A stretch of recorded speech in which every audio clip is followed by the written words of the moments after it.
as far as a semi-automatic, what I have is a SKYY, okay, 9mm. This is the CPX-1, okay. This is a relatively new gun. It's totally polymer. The handle and the entire frame here is all polymer. Okay, and the only thing that's metal is actually the slide and the barrel itself. Okay, this is a perfectly serviceable gun. Again, less than $300 for this. It's very easy to take apart. It's very easy to clean. It came with two. It came with two magazines. Okay, and of course you can buy extras if you want to. And I haven't had any problems with this as far as jamming. Only with inferior ammo. Any kind of name brand ammo that you use, I know I've used several different kinds in here, and I haven't had any problems with ejection or with loading, except, like I said, with an inferior brand that I used, where the shell was not properly put into the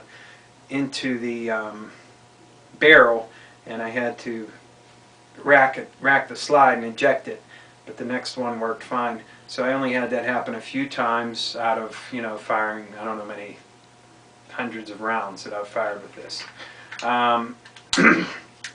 Obviously semi-automatic. This weapon is a lot more difficult to get used to shooting and handling than a revolver. So if you want to limit yourself to one weapon, get a revolver. Can't go wrong with that as far as handguns go. Okay, but this gun, like I said, it's very nice. It's extremely light. Okay, that's kind of a drawback because, you know, you want to have some heft to your weapon so that you can you know, feel that you have something there. But because everything is polymer down here, it's you know, a little bit of getting used to shooting something that's so light. I think this weighs like 15 ounces or something like that. I don't know, it's something ridiculous. But anyway, there's only one drawback with this weapon right here, and that's the safety. The safety is here, and it's on both sides. Okay. This you can see right here. This is the safety, and that's the fire position. The only problem with that is that it's on both sides. Again, as you can see, fire and fire. Okay. The only problem with that is that in the fire position it's down. So when you have your hand gripping the gun and you pull the trigger, it'll tend to come back, and it's a possibility that you can actually knock that back into safe mode. Okay, so that is an actual drawback to this gun. There's a little kit that you can get from SKYY that will remove the safety. And I'm going to go ahead and get that, and I'm going to remove the safety because through my experience it's simply not worth it. I mean, a lot of people really want to have a safety on a semi-automatic gun, but I mean, really, ultimately what's the use? Okay, yeah, you want to make your gun safe, but on the other hand, you know, you want to be able to shoot it when it's necessary. And let's face it, if you're going to pick up a gun, you better be ready to use it. Simple as that. Having said that about the pistols, the very best weapon that you can have for home defense is a shotgun. Okay, you do not need to get a 12 gauge because a 12 gauge is really going to sock it to you with recoil.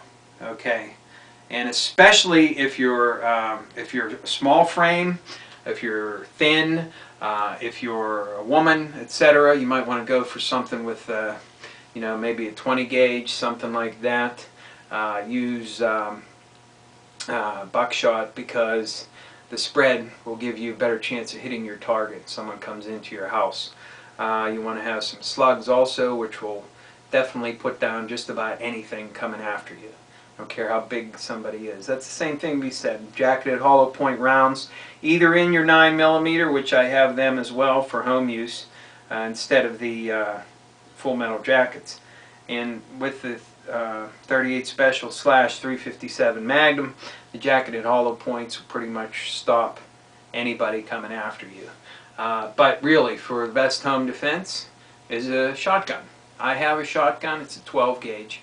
But like I said, you know, consider what you're going to get. Don't think that I just want to have the most power. Same thing goes for handguns.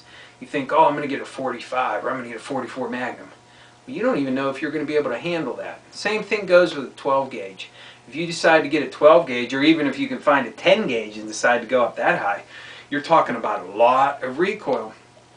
And if you need to shoot multiple times, that's going to really suck into your shoulder. So you need to consider it. Okay.